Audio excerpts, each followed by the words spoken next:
નમસ્કાર વિદ્યાર્થી મિત્રો, સેક્શન એ, સેક્શન બી અને સેક્શન સી જે આપણે પેપર સેટ નંબર 3 અગાઉ જોઈ રહ્યા હતા અને હવે લાસ્ટ અને છેલ્લા વિડીયોની અંદર પેપર સેટ 3 નો સેક્શન ડી વિશે આપણે અભ્યાસ કરવાના છે। 4 ગુણનો પ્રશ્ન ખૂબ જ સરસ અને જો વ્યવસ્થિત લખવામાં આવે તો પેપરની અંદર સારામાં સારા માર્ક્સ તમે સેક્શન ડી ની અંદર કવર કરી શકો। એટલે આગળ જોઈએ કે પ્રશ્ન 4 જેની અંદર પ્રશ્ન ક્રમાંક 46 થી 51 હોય, કોઈ પણ 4 લખવાના અને એમાં 52 નો જે પ્રશ્ન છે નકશો ફરજિયાત કરવાનો છે। અને એમાં જોઈએ આપણે સવાલ નંબર 46, વૈદક વિદ્યા અને શલ્ય ચિકિત્સામાં ભારતનું મહત્વ। તો કે જોઈએ આપણે ભારત વૈદક શાસ્ત્રના પ્રણેતાઓ 3 મહર્ષિ ચરક, મહર્ષિ સુશ્રુત અને મહર્ષિ વાઘભટ્ટ, આ ત્રણેય પોતાના સંશોધનથી વૈદક શાસ્ત્રની અંદર અભૂતપૂર્વ જબરદસ્ત સિદ્ધિઓ હાંસલ કરી હતી।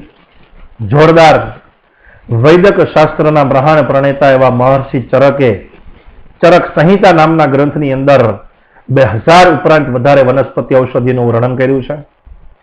મહર્ષિ ચરકે પોતાની ચરક સંહિતા ગ્રંથ એની અંદર 2000 એવી વનસ્પતિઓ એનું ઔષધિનું વર્ણન કરેલું છે।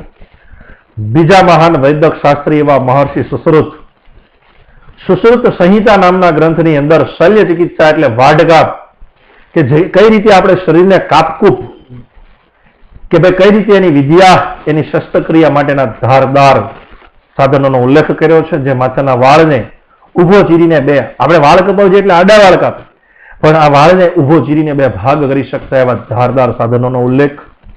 પ્રાચીન ભારતના હિન્દુઓનું ઔષધ શાસ્ત્ર એ ખનિજમાંથી, વનસ્પતિમાંથી અને પ્રાણીઓમાંથી જે ઔષધિઓ બનાવવાનો વિપુલ ભંડાર છે, એમાં કઈ રીતે દવા બનાવવી એની ઝીણવટભરી જબરજસ્ત વિધિઓ, દવાઓનું કઈ રીતે વર્ગીકરણ અને એનો ઉપયોગ કરવા માટેના સૂચનો પણ આપવામાં આવેલા છે।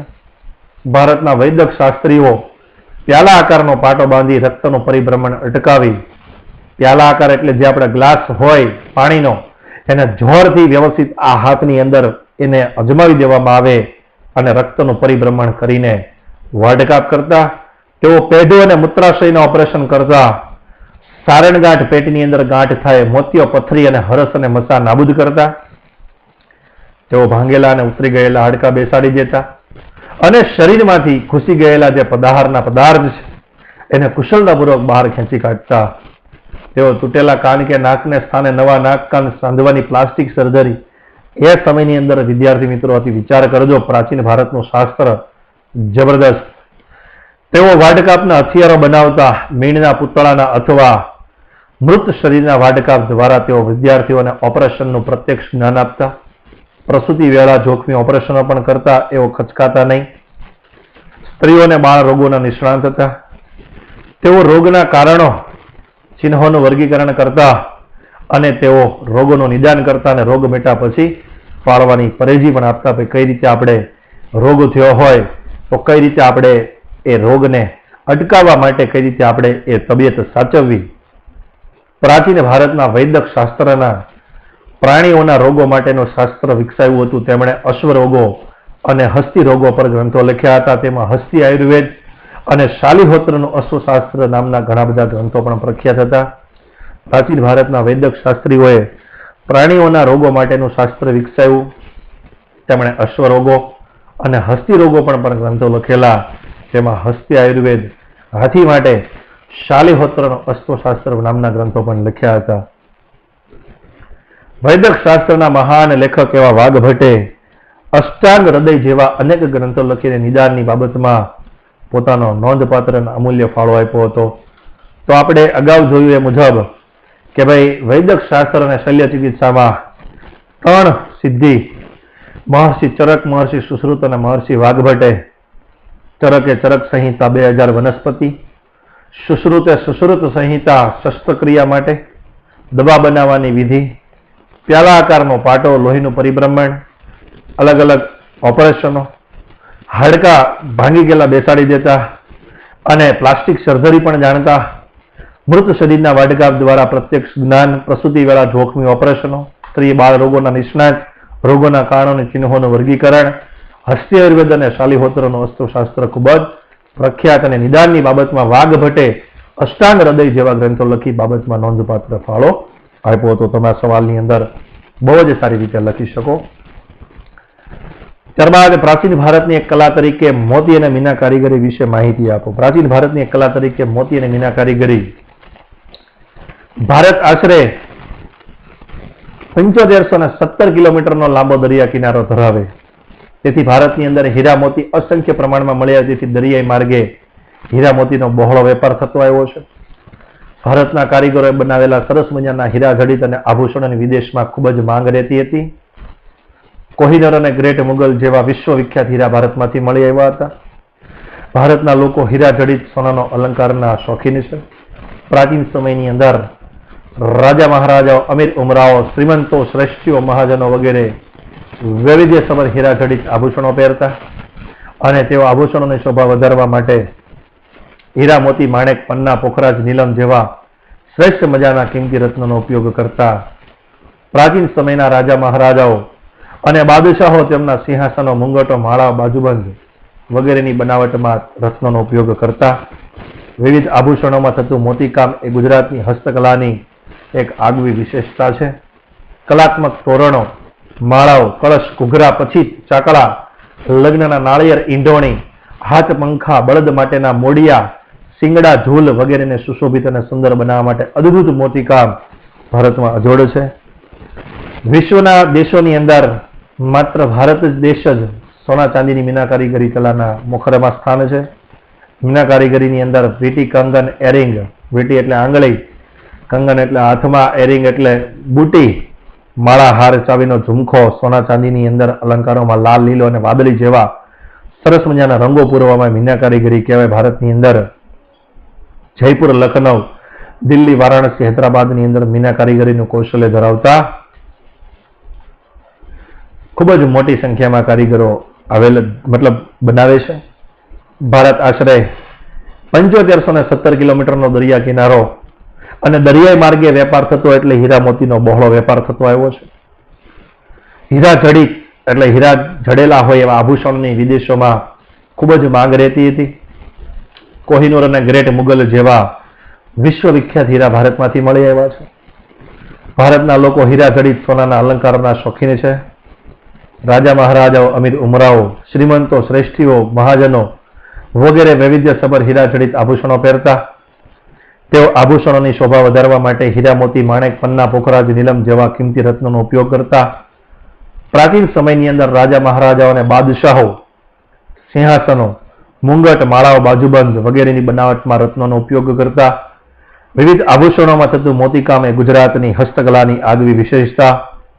કલાત્મક શ્રેષ્ઠ તોરણો, માળાઓ, કળશ, ઘૂઘરા, પછી ચાકળા, લગ્નના નાળિયેર, ઈંઢોણી, હાથપંખા, બળદ માટેના મોડિયા, શિંગડા, ઝૂલ વગેરેને સુશોભિત અને સુંદર બનાવવા માટે થતું અદ્ભુત મોતીકામ ભારતમાં અજોડ છે. વિશ્વના દેશોની અંદર માત્ર ભારત દેશ જ સોના ચાંદીની મીના કારીગરી કલાની અંદર મોખરાના સ્થાન ધરાવે. મીના કારીગરી વીટી, કંગન, એરિંગ, માળ, હારા, ચાવીનો ઝુમખો વગેરે સોના ચાંદીના અલંકારોમાં લાલ, લીલો અને વાદળી જેવા ચમકતા રંગો પૂરવામાં આવે છે. ભારતમાં જયપુર, લખનઉ, દિલ્હી, વારાણસી અને હૈદરાબાદ એ મીના કારીગરીનું કૌશલ્ય ધરાવતા કારીગરો ખૂબ મોટી સંખ્યામાં આવેલા છે. ત્યારબાદ સવાલ નંબર 48, કૃષિ ક્ષેત્રે આવેલા સંસ્થાગત સુધારાઓ જોઈએ આપણે તો ભારતમાં કેન્દ્ર અને રાજ્ય સરકારોએ કૃષિ ક્ષેત્રે મહત્વના સંસ્થાઓમાં જ આવેલા સંસ્થાગત સુધારા, જમીનદારી પ્રથા જે છે કે જે ભાઈ બહુ ઓછા ખેડૂતો પાસે વધારે જમીન હતી, આટલા ખેડૂતો પાસે ઘણી બધી જમીન અને ઘણા બધા ખેડૂતો પાસે ઓછી જમીન, તો આ જમીનદારી પ્રથા નાબૂદ કરી ખેડૂતોનું શોષણ થતું અટકાવ્યું છે. ખેડૂતોની જમીન જેવા ગણોત ધારા દ્વારા જમીન ખેડનાર અને જમીન માલિકીનો સાચો હક આપવામાં આવ્યો છે. જમીન ટોચ મર્યાદા કાયદા દ્વારા જમીન માલિકીની અસમાનતા દૂર કરવામાં જમીન એકત્રીકરણ કાર્યક્રમ દ્વારા નાના કદના ખેડા અને વિસ્તારોને એકત્રિત કરવામાં આવ્યા છે અને કરાઈ રહ્યા છે. જમીન ટોચ મર્યાદા દ્વારા જમીન માલિકીની અસમાનતા દૂર કરવામાં જમીન એકત્રીકરણ કાર્યક્રમ દ્વારા નાના કદના ખેડા અને વિસ્તારોને એકત્રિત કરવામાં આવ્યા છે અને કરાઈ રહ્યા છે. ખેડૂતોને આર્થિક મદદ કરવા માટે કૃષિ ધિરાણ યોજના અમલમાં બનાવવાની છે કે ભાઈ ખેડૂતોને પૈસા કે નાણાકીય મદદ મળી રહે એ માટે કૃષિ ધિરાણ એટલે લોન આપવામાં આવે. કિસાન ક્રેડિટ કાર્ડ દ્વારા તેમજ રાષ્ટ્રીયકૃત બેંકો, સહકારી બેંકો અને સહકારી મંડળીઓ દ્વારા ખેડૂતોને આર્થિક મદદ કરવામાં આવે છે. બિયારણો, ખાતરો અને જંતુનાશક દવાઓ ખરીદવા માટે સરકાર ખેડૂતોને સબસિડીની આર્થિક મદદ પણ પૂરી પાડે છે. પ્રધાનમંત્રી પાક વીમા યોજના દ્વારા ખેડૂતોને ખેતી પાકોનો વીમાકીય રક્ષણ પૂરું પાડવામાં આવે છે. હવે દુષ્કાળ કે વધુ વરસાદને કારણે પાક નિષ્ફળ જાય ત્યારે સરકાર ખેડૂતોને આર્થિક મદદ પણ પૂરી પાડે છે. માર્કેટ યાર્ડની અંદર ખેત પેદાશોના વેચાણમાં કાયદાકીય જોગવાઈ કરીને ખુલ્લી હરાજીની પદ્ધતિને ફરજિયાત બનાવી છે. હવે જે કે આપણે પ્રોડક્ટ હોય એ માર્કેટ યાર્ડની અંદર ખેત પેદાશોના વેચાણની અંદર કાયદાકીય જોગવાઈ કરીને ખુલ્લી હરાજીની પદ્ધતિને ફરજિયાત બનાવી છે. વસ્તુ વેચવા માટે જાય પહેલા કેવું હતું, જે પાક મતલબ જે પૈસા આવતા ફરજિયાત લઈ લેવા પડતા, પણ હવે હરાજીની પ્રક્રિયા અમલમાં મૂકી એટલે જે પાક ખેડૂત વેચે અને પોતાને પૈસા પહોંચતા હોય તો જ વેચવાનો હરાજી થાય. જો પાકના પૈસા આવે તો વેચવાનો, નકર ઘરે લઈને પાછો આવતો રહેવાનો. ખેડૂતોને તેમની ખેત પેદાશોના યોગ્ય ભાવ મળી રહે તે માટે સહકારી મંડળીઓ અને ખરીદ વેચાણ સંઘની સ્થાપના કરવામાં આવી છે. ખેડૂતોને તેમની જે ખેત પેદાશોના યોગ્ય અને પોષણક્ષમ ભાવ મળી રહે એ માટે સહકારી એટલે 2-3 મંડળીઓ ભેગી થઈને વસ્તુઓ લઈ લે અને એને વેચવા અને ખરીદવા માટે સંઘની સ્થાપના કરી 3 મંડળી છે. સરકારી તેમજ સહકારી સ્તરે ગોદામો એટલે ભાઈ સરકારીથી અને એકાબીજા ભેગા થઈને ગોદામો એટલે સ્ટોરેજ એરિયા, પરિવહન અને સંદેશા વ્યવહારની સગવડો પણ વધારવામાં આવી છે. 3 કંપની છે: ભારતીય રાષ્ટ્રીય કૃષિ વિપણન સંઘ, national agriculture cooperative marketing federation of India નાફ્ટ, બીજી ગુજરાત તેલીબિયા ઉત્પાદક સંઘ, Gujarat cooperative oilseed grower federation ગ્રોફ, અને ત્રીજું રાષ્ટ્રીય ડેરી વિકાસ નિગમ, national dairy development board NDDB, અને ચોથું Gujarat state cooperative marketing society limited Gujcomasol વગેરે સંસ્થાઓ ખેડૂતો પાસેથી સરકારે નક્કી કરેલા પોષણક્ષમ ટેકાના ભાવે કૃષિ પેદાશોની ખરીદી કરે છે. જોઈએ સવાલની અંદર કે ભાઈ ભારતમાં કેન્દ્ર અને રાજ્ય સરકારોએ કૃષિ ક્ષેત્રે જે મહત્વના સંસ્થાગત સુધારા કર્યા, ખેડૂતોની જમીન દ્વારા જે ગણોતિયાઓ, જે દાડિયા કહી શકાય, જે જમીન ખેડતો હોય, ટાઢ તાપ તડકો વેઠતો હોય એને જમીન માલિકીનો સાચો હક આપ્યો છે. જમીન ટચ મર્યાદા કાયદા દ્વારા જમીન માલિકીની જે અસમાનતા છે દૂર કરવામાં, જમીન એકત્રીકરણ કાર્યક્રમ દ્વારા વિનોબા ભાવેને કીધું, જમીનનો એક ટુકડો વિનોબા ભાવે લોકોને કીધું કે જમીનનો એક ટુકડો દાન કરો, એના દ્વારા જમીન ભેગી કરશે અને જે નાના કદના ખેડાણ વિસ્તારોને એકત્રિત કરવામાં આવ્યા અને જે નાના કદના જે ખેડૂતો છે એને જમીન આપવામાં આવી. મદદ કરવા માટે કૃષિ ધિરાણ યોજના બનાવવાની, કિસાન ક્રેડિટ કાર્ડ દ્વારા ક્રેડિટ આપવામાં આવે, 1 વર્ષ માટે પૈસા વગર વ્યાજે આપવામાં આવે. રાષ્ટ્રીયકૃત બેંકો કે જે રાષ્ટ્રીય લેવલે જોડાયેલી બેંકો, સહકારી બેંકો અને સહકારી મંડળીઓ દ્વારા ખેડૂતોને આર્થિક મદદ કરવામાં આવે છે. બિયારણો, ખાતરો અને જંતુનાશક દવાઓ ખરીદવા માટે સરકાર ખેડૂતોને સબસિડીની આર્થિક મદદ પણ પૂરી પાડે છે. પ્રધાનમંત્રી પાક વીમા યોજના દ્વારા ખેડૂતોને ખેતી પાકોનું વીમાકીય રક્ષણ પૂરું પાડવામાં આવે છે. પ્રધાનમંત્રી પાક વીમા યોજના દ્વારા ખેડૂતોને પાક જળવાઈ રહ્યા માટે વીમાકીય રક્ષણ પૂરું પાડે છે. દુષ્કાળ કે વધુ વરસાદને કારણે પાક નિષ્ફળ જાય ત્યારે સરકાર ખેડૂતોને આર્થિક મદદ પણ પૂરી પાડે છે. જ્યારે પણ સમય ખરાબ હોય ત્યારે પાક નિષ્ફળ જાય ત્યારે ખેડૂતોને મદદ કરે, પાક વીમો આપે છે. અને માર્કેટ યાર્ડની અંદર ખેત પેદાશોના વેચાણની અંદર હરાજીની ખુલ્લી પદ્ધતિને ફરજિયાત બનાવી, ફરજિયાત હરાજી થાય તો જ પાક લેવાનો. સહકારી મંડળીઓ અને ખરીદ વેચાણ સંઘની સ્થાપના કરી. સરકારી અને સહકારી સ્તરે ગોદામો, પરિવહન અને સંદેશા વ્યવહારની સગવડો વધારવામાં આવી. ભારતીય રાષ્ટ્રીય કૃષિ વિપણન સંઘ, national agriculture cooperative marketing federation of India નાફ્ટ, ગુજરાત તેલીબિયા ઉત્પાદક સંઘ, Gujarat cooperative oilseed growers federation ગ્રોફ્ટ, રાષ્ટ્રીય ડેરી વિકાસ નિગમ, national dairy development board NDDB, અને ચોથું Gujarat state cooperative marketing society limited Gujcomasol વગેરે સંસ્થાઓ ખેડૂતો પાસેથી સરકારે નક્કી કરેલા પોષણક્ષમ ટેકાના ભાવે કૃષિ પેદાશોની શું કરે છે? ખરીદી કરે છે. તો આવી રીતે 4 સંસ્થાઓ, પહેલું અનાજ ખરીદે, બીજું તેલીબિયા, ત્રીજું ડેરી માટેની પ્રોડક્ટ, અને માર્કેટિંગ સોસાયટી છે વેચવા માટે ટેકાના ભાવે કૃષિ પેદાશોની શું કરી છે? ખરીદી. તો આ રીતે તમારો જવાબ લખવાનો છે. નંબર 49, અનુસૂચિત જાતિ અને અનુસૂચિત જનજાતિઓના કલ્યાણ અને વિકાસ માટે બંધારણમાં કઈ કઈ ખાસ જોગવાઈઓ કરવામાં આવી છે? તો અનુસૂચિત જાતિ અનુસૂચિત જનજાતિના કલ્યાણ અને વિકાસ માટે બંધારણમાં નીચે પ્રમાણે જોગવાઈ. તો બંધારણના આર્ટિકલ 46 મુજબ જે સિદ્ધાંતો રાજ્ય માટે મહત્વના હોય તેવા રાજનીતિના માર્ગદર્શક સિદ્ધાંત પ્રમાણે રાજ્ય પ્રજાના પછાત વર્ગો અને ખાસ કરીને અનુસૂચિત જાતિ અનુસૂચિત જનજાતિ એસસી અને એસટીના શૈક્ષણિક અને આર્થિક હિતોની સંભાળ રાખશે અને સામાજિક અન્યાય અને બધા જ પ્રકારના શોષણ સામે તેમનું રક્ષણ કરશે. જો કોઈ પણ પ્રકારનું એનું શોષણ થતું હોય, બંધારણના આર્ટિકલ 46 મુજબ રાજનીતિના માર્ગદર્શક સિદ્ધાંત પ્રમાણે રાજ્ય પછાતના પછાત વર્ગો છે અને ખાસ કરીને જે અનુસૂચિત જાતિ અને અનુસૂચિત જનજાતિઓના શૈક્ષણિક એટલે શિક્ષણ અને નાણાકીય હિતોની સંભાળ રાખશે અને સામાજિક અન્યાય અને બધા જ પ્રકારના શોષણ સામે તેમનું શું થશે? રક્ષણ. બીજો મુદ્દો, બંધારણના આર્ટિકલ 16(4) પ્રમાણે જે રાજ્ય હસ્તકની નોકરીઓ છે એમાં નાગરિકોના અમુક પછાત પ્રજાનું જે વર્ગોનું પ્રતિનિધિત્વ બરાબર જળવાયું નથી, જો એમ રાજ્યને લાગે કે પછાત વર્ગોનું બરાબર પ્રતિનિધિ જળવાયું નથી, તેના માટે અલગ જગ્યાઓ નિમણૂકો ફરજિયાત અનામત રાખવાનો અધિકાર રહેશે. આ માટે અનુસૂચિત જાતિઓ માટે ફરજિયાત 15% બેઠક અને અનુસૂચિત જનજાતિ માટે 7.5% જગ્યાઓ ફરજિયાત રાખવાની જોગવાઈ. એટલે જો રાજ્યને એમ લાગે કે અમુક વર્ગોનું પ્રતિનિધિત્વ બરાબર જળવાનું નથી, તો અનુસૂચિત જાતિઓ માટે 15% જોગવાઈ ફરજિયાત રાખશે અને 7.5% અનામત રાખવાની ફરજિયાત જોગવાઈ કરવામાં આવી છે. બંધારણના આર્ટિકલ 330, 332 અને 334 પ્રમાણે અનુસૂચિત જાતિ અને અનુસૂચિત જનજાતિના લોકો માટે રાજ્યની વિધાનસભામાં અને કેન્દ્રની લોકસભામાં કેટલીક ફરજિયાત બેઠકો અનામત રાખી છે. કઈ કલમ મુજબ? 330, 332 અને 334 પ્રમાણે ફરજિયાત રાજ્યની વિધાનસભામાં અને કેન્દ્રની લોકસભામાં બેઠક અનામત રાખવામાં, કેન્દ્રમાં રાજ્યસભાની અંદર કોઈ બેઠક અનામત રાખવામાં આવી નથી. રાજ્યની અંદર વિધાનસભામાં, કેન્દ્રમાં લોકસભામાં, રાજ્યસભામાં બેઠક અનામત રાખી નથી. આર્ટિકલ 330, 332 અને 334 પ્રમાણે દરેક રાજ્યની ગ્રામ પંચાયતો અને નગરપાલિકાઓની અંદર અનુસૂચિત જાતિઓ અને અનુસૂચિત જનજાતિઓ માટે વસ્તીના પ્રમાણમાં કેટલીક બેઠકો અનામત રાખવામાં આવી છે. દરેક રાજ્યની અંદર ગ્રામ પંચાયતો અને નગરપાલિકાની અંદર અનુસૂચિત જાતિઓ અને અનુસૂચિત જનજાતિઓ માટે વસ્તીના પ્રમાણમાં જેટલી વસ્તી છે એ ગ્રામ પંચાયતો અને નગરપાલિકાઓની અંદર આ બંને જાતિઓ માટે કેટલીક બેઠકો પણ અનામત રાખી છે. પંચવર્ષીય યોજનાઓની અંદર તેમના બાળકો માટે છાત્રાલયો ખોલવામાં આવ્યા છે. શિષ્યવૃત્તિની યોજના પણ ભણે એટલે એને અભ્યાસ માટે ખર્ચો પણ પૂરો પાડે.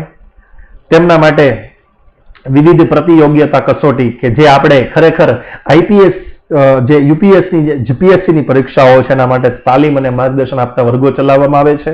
એમાં વર્ગો ચલાવવા માટે કેન્દ્ર અને રાજ્ય સરકાર, કેન્દ્ર સરકાર તરફથી નાણાકીય સહાય પણ પૂરી પાડવામાં આવે છે. સરકારી નોકરીઓમાં આ બંને જાતિના ઉમેદવારો માટે ઉંમર, ફી અને લાયકાત. હવે અમુક ઉંમર પછી સરકારી નોકરીમાં તમે જઈ શકો નહીં, ફી પણ તમારે ભરવી પડે, અમુક લાયકાત ફરજિયાત ભણવું પડે. પરંતુ આ બંને જાતિઓ અનુસૂચિત જાતિ અને અનુસૂચિત જનજાતિઓ માટે ઉંમર માટે, ફી માટે અને લાયકાત માટે કેટલીક છૂટછાટ પણ આપવામાં આવેલી છે. સરકારી નોકરી માટે તેમના શૈક્ષણિક વિકાસ માટે, ભણી રહ્યા માટે આશ્રમ શાળાઓ પણ શરૂ કરવામાં આવી.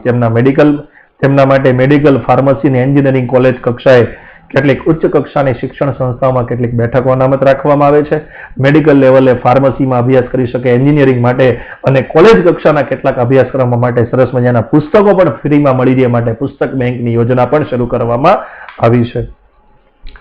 માર્ચ 1992ની અંદર ડોક્ટર બાબા સાહેબ આંબેડકર જન્મ શતાબ્દી દરમિયાન ડોક્ટર બાબા સાહેબ આંબેડકર નામની સંસ્થા સ્થાપવામાં આવી અને આ સંસ્થા જે વ્યક્તિ નબળા વર્ગોની સામાજિક સમજ, ઉદ્ધાર, સામાજિક પરિવર્તન, ક્ષમતા, ન્યાય અને જે સંસ્થા માનવના ગરીબા માટે કામ કરનાર વ્યક્તિને ડોક્ટર બાબા સાહેબ આંબેડકરથી પુરસ્કાર આપીને એને શું કરે છે?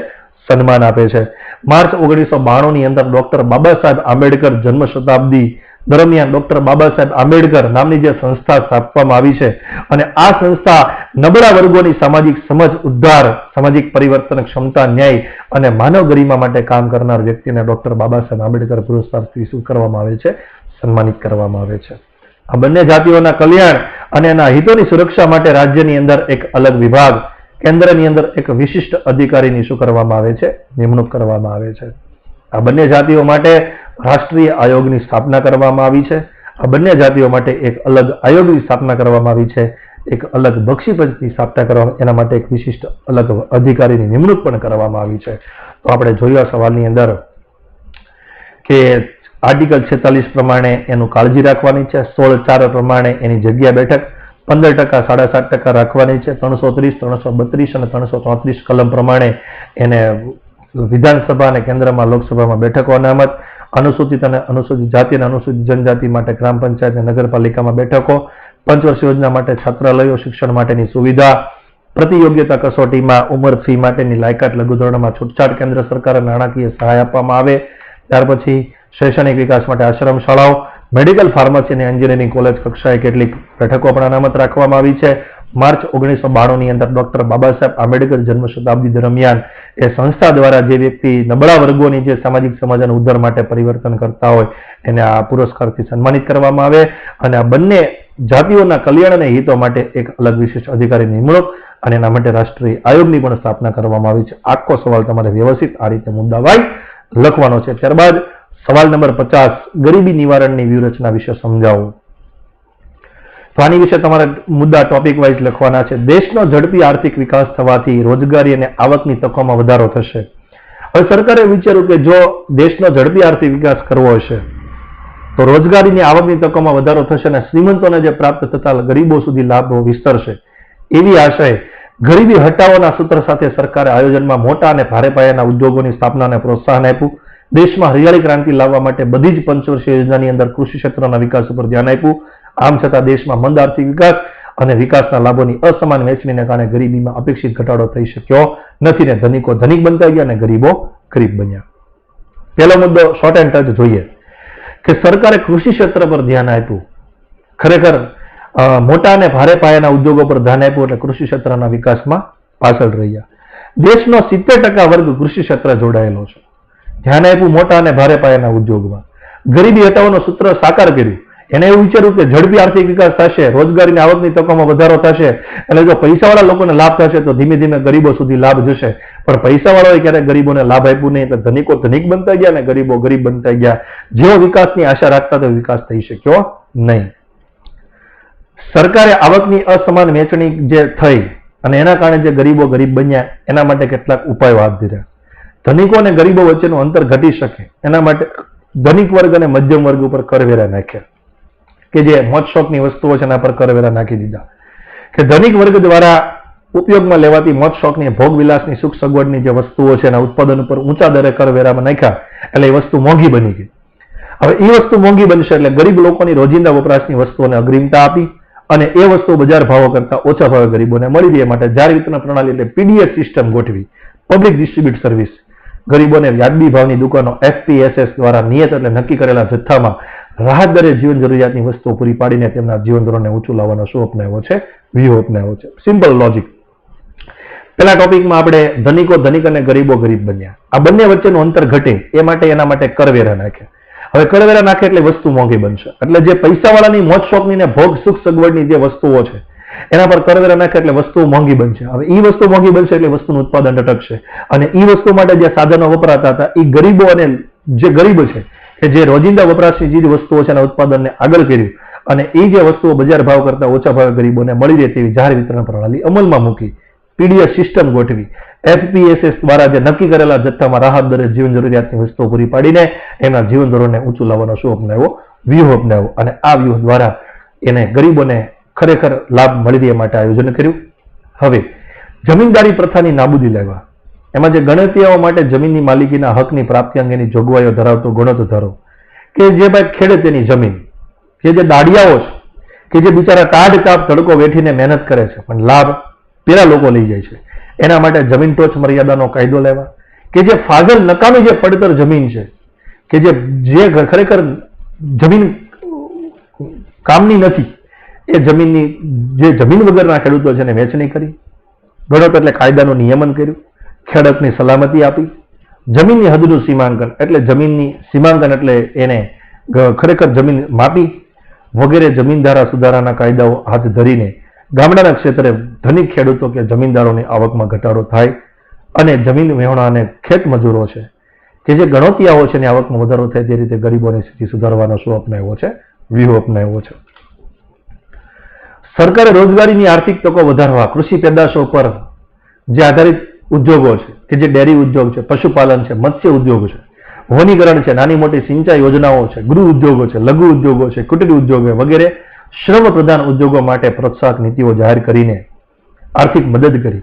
ઉપરાંત સરકારે કાયદા ઘડીને કેટલીક ચીજ વસ્તુનું ઉત્પાદન ગૃહ ઉદ્યોગ અને લઘુ ઉદ્યોગો પર શું રાખ્યું? અનામત રાખ્યું.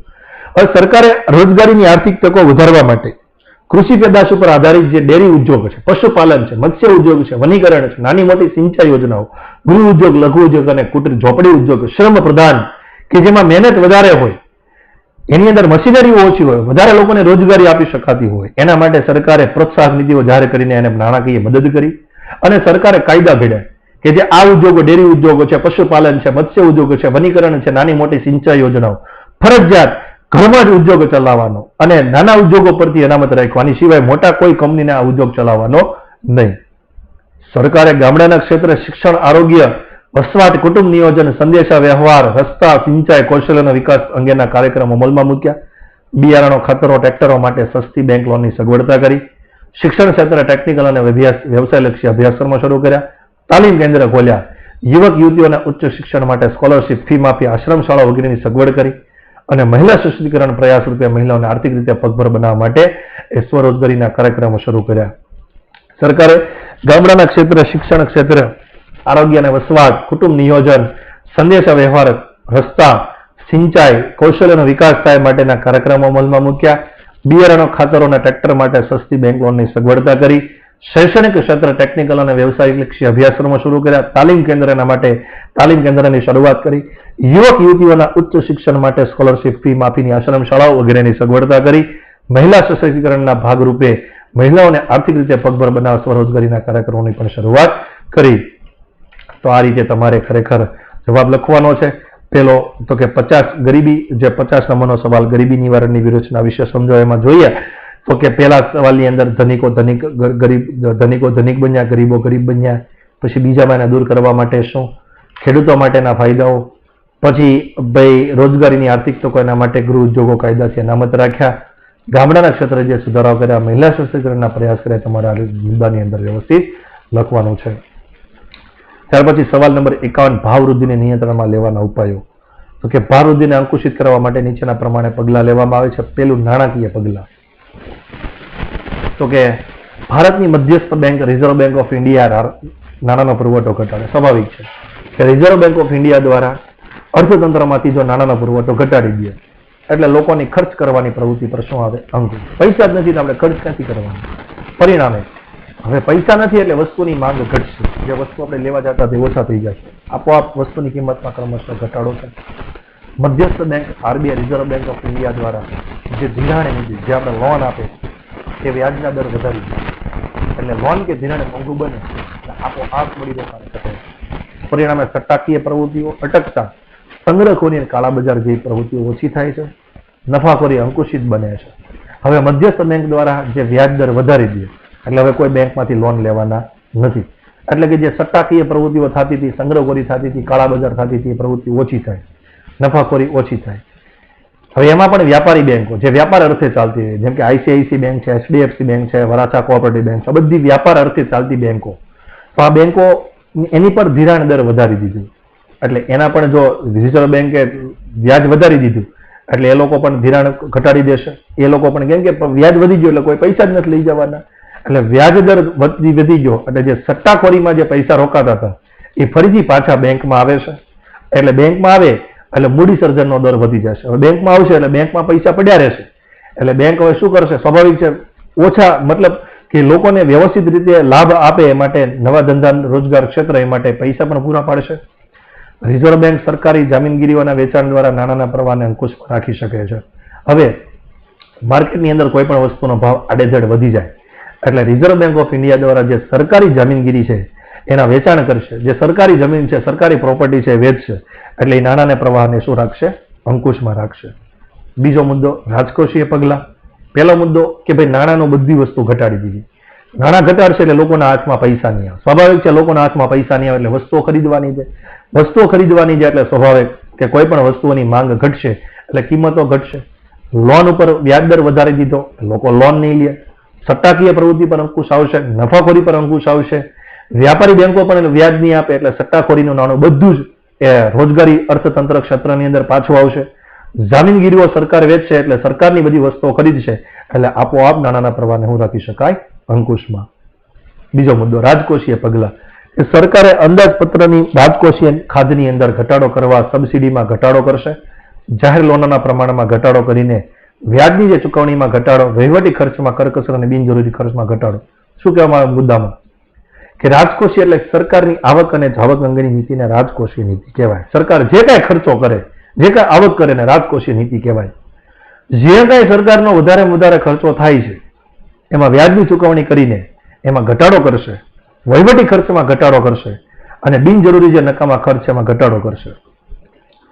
જે કાંઈ સરકાર પ્રત્યક્ષ કરવેરાના પ્રમાણમાં અને વ્યાપમાં વધારો કરશે, જે કાંઈ આપણે ટેક્સ ભરીએ છીએ એમાં વધારો કરશે. એટલે જે વધારે આવક ધરાવતા જે શ્રીમંત વર્ગ છે એની વપરાશી વસ્તુ અને મોજ શોખની વસ્તુઓ પર જે વધારે કરવેરા નાખી દઈએ એટલે એ વસ્તુ મોંઘી બનતા એ વસ્તુની ખરીદી ઘટે છે. આમ માંગ ઘટતા ભાવો ઘટે છે. આપોઆપ ભાવ ઘટી જાય એનું કારણ છે કે મોજ શોખની વસ્તુઓ છે એના પર કરવેરા નાખશે એટલે ઈ કરવેરા નાખશે એટલે પૈસાવાળા પણ એ વસ્તુ ખરીદી શકશે નહીં. એટલે આપોઆપ એ વસ્તુનું ઉત્પાદન બંધ થશે અને જીવન જરૂરિયાતની વસ્તુનું ઉત્પાદન શરૂ થશે. જાહેર ઋણની નીતિ અનુસાર સરકાર ફરજિયાત બચત યોજના ફરજિયાત બચત કરાવશે. નહીં કરાવી હોય તો બધામાં ફરજિયાત બચત કરાવશે. વગેરે જેવી સ્કીમ જાહેર કરીને સમાજમાં જે કુલ ખર્ચો થાય છે એને ઓછો કરશે અને બચતોને પ્રોત્સાહન આપવા માટે વિવિધ પગલાં ભરે છે. ચીજ વસ્તુની માંગ ઘટતા ભાવો ઘટે છે. ફરજિયાત બચત કરશે એટલે આપણા હાથમાંથી પૈસા વયા જશે એટલે આપોઆપ વસ્તુની જે આપણે માંગ છે એ ઘટશે. માંગ ઘટશે એટલે ભાવોના પ્રમાણમાં ઘટાડો થશે. ત્રીજું, મૂડીરોકાણ ઉપર અંકુશ. બિનજરૂરી અને શ્રીમંત વર્ગની જે મોજ શોખની વસ્તુઓ પાછળ મૂડીરોકાણ ઘટે એટલે માટે સરકાર લાયસન્સ કે પરવાના પદ્ધતિ અમલમાં મૂકશે. કૃષિ અને ઉદ્યોગોના ઉત્પાદન વધે અને મૂડીરોકાણને ઉત્તેજન આપશે. કૃષિ અને ઉદ્યોગોમાં મૂડીરોકાણ હવે બિનજરૂરી નકામી મોજ શોખની વસ્તુઓ છે એમાં આડેધડ આપણે પૈસા ખર્ચીએ છીએ એ ઘટાડી દેશે. જે મોજ શોખની વસ્તુઓના ઉત્પાદન થાય છે બંધ કરવા માટે અથવા અમુક જે નકામા જે ધંધાઓ ચાલતા હોય એના પર સરકાર લાયસન્સ પદ્ધતિ અમલમાં મૂકી દેશે. એટલે વધારાના મૂડી ઉદ્યોગો બંધ થઈ જશે અને જે કામના જે ઉદ્યોગો છે, કૃષિ ઉદ્યોગો અને ઉત્પાદન ઉદ્યોગો એને પ્રોત્સાહન મળશે. ભાવ નિયમન અને માપબંધી.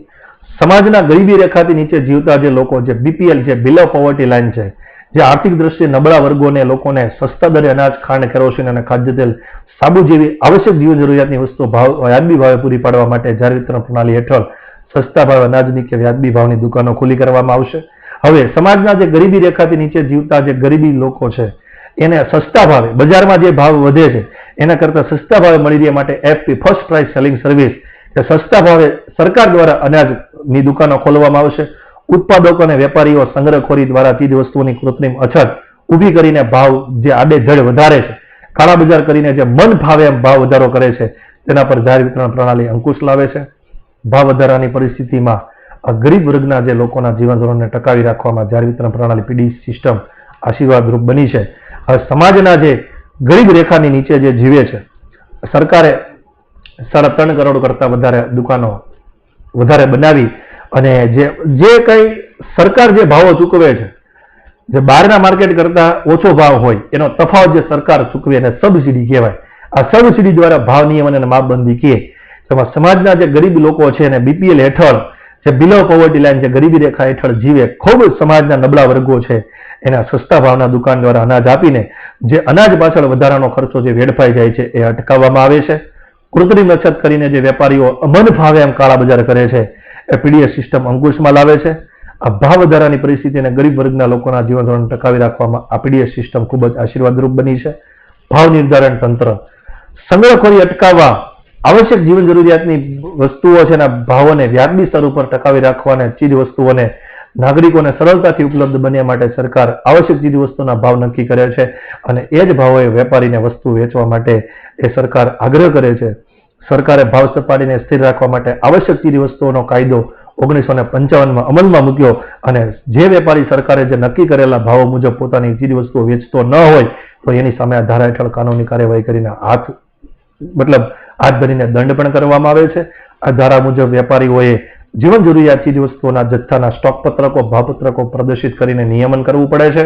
હવે સ્ટોક પત્રકો એટલે કેટલો સ્ટોક છે અને ભાવપત્રકો એટલે કેટલો ભાવ છે પ્રદર્શિત કરવું પડે એટલે આપણને આઈડિયા આવી જાય કે આ દુકાને કેટલી વસ્તુ છે. જો વધારાનો સ્ટોક હોય તો પણ ખબર પડી જાય.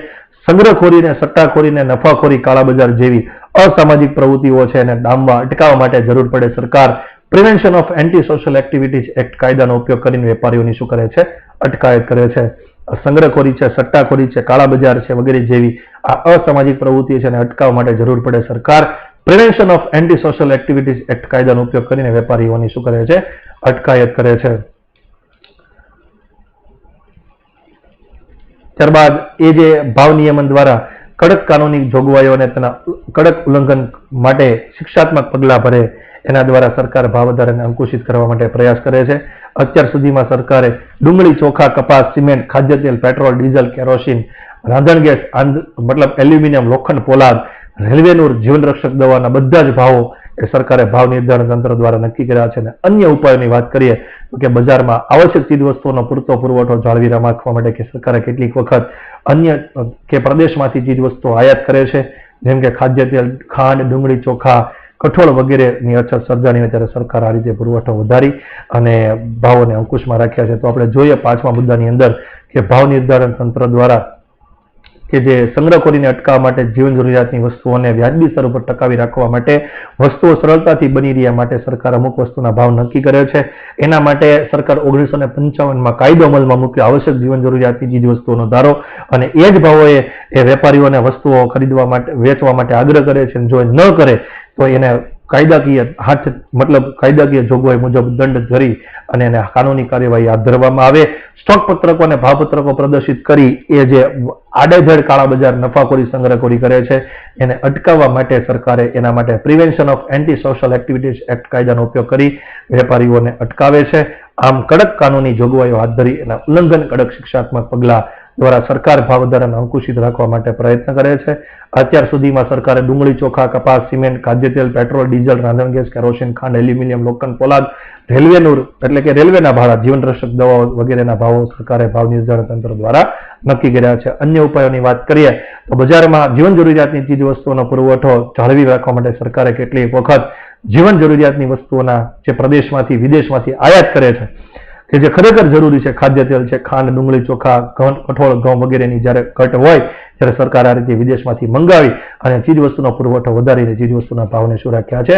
અંકુશમાં રાખ્યા છે. તો આ રીતે ભાવ વધારાને અંકુશમાં રાખવા માટે પહેલું નાણાકીય પગલું, બીજું રાજકોષીય પગલું, ત્રીજું મૂડીરોકાણ ઉપર અંકુશ, ચોથું ભાવ નિયમન અને માપબંધી, ત્યારબાદ 5માની અંદર ભાવ નિર્ધારણ તંત્ર આ રીતે પણ તમે ભાવ ઘટાડી શકાય એવું સરકાર દ્વારા રજૂઆત કરી અને અન્ય ઉપાયો એટલે આવી રીતે તમારે જે મેન લાલ ટોપિક છે એ તમારે 6 મુદ્દા લખવાની એની અંદર તમારે વિસ્તૃત વ્યવસ્થિત તમારા શબ્દોની અંદર એ લખવાના છે. તો આ રીતે પણ તમે વ્યવસ્થિત જવાબ લખી શકો. હવે તમને આપેલા જે ભારતના રેખાંકિત નકશાની અંદર 4 સ્થળો દર્શાવવાના છે.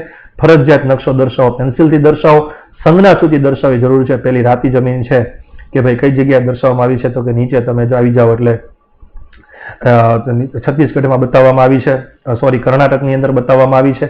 ત્યાર પછી રાષ્ટ્રીય ઉદ્યાન છે કાન્હા મધ્યપ્રદેશની અંદર, મુંબઈ મહારાષ્ટ્રની અંદર અને બાજરી છે એ રાજસ્થાનની અંદર. તો આવી રીતે તમારે નકશો વ્યવસ્થિત રીતે દર્શાવવાનો છે. હવે અહીંયા તો તમને પેનથી પણ ખરેખર તમારે એને ક્યાં બતાવવાનું છે, કેવી રીતે બતાવવાનું છે કે ફરજિયાતપણે તમારે એને નકશો પેન્સિલથી સંજ્ઞા સૂચિ બતાવો. નકશાના 4 માર્ક્સ બેઠા હોય લઈ શકો છો. સારામાં સારી રીતે તમે જો નકશો દોરો તો 4 માર્ક્સ મળવાપાત્ર છે અને વ્યવસ્થિત કાળજીપૂર્વક તૈયારી કરશો. દરેક વિદ્યાર્થી અહીંયા આપણે આ પેપર સેટ 3ને પૂર્ણ જાહેર કરીએ. દરેક વિદ્યાર્થી બોર્ડની પરીક્ષામાં સારામાં સારું ઉત્તીર્ણ પરિણામ મેળવી શકે અને સારામાં સારું પરિણામ લાવે એ માટે તપોવન વિદ્યાલય દ્વારા એ શ્રેષ્ઠ વિદ્યાર્થીઓને માર્ગદર્શન મળી રહે એ માટે આ પેપર સેટ 3 આપણે પૂર્ણ કર્યું અને YouTube ચેનલના માધ્યમથી વિદ્યાર્થીઓને સારી રીતે માર્ગદર્શન મળી રહે માટે આયોજન કરવામાં આવ્યું છે. તો ફરી બોર્ડની પરીક્ષામાં દરેક વિદ્યાર્થીઓ સારામાં સારું પરિણામ મેળવી શકે એ માટે શિક્ષક મિત્રો વતી, શાળા પરિવાર વતી દરેક વિદ્યાર્થીઓને ખૂબ હાર્દિક શુભકામનાઓ. Best of luck. આભાર. ધન્યવાદ.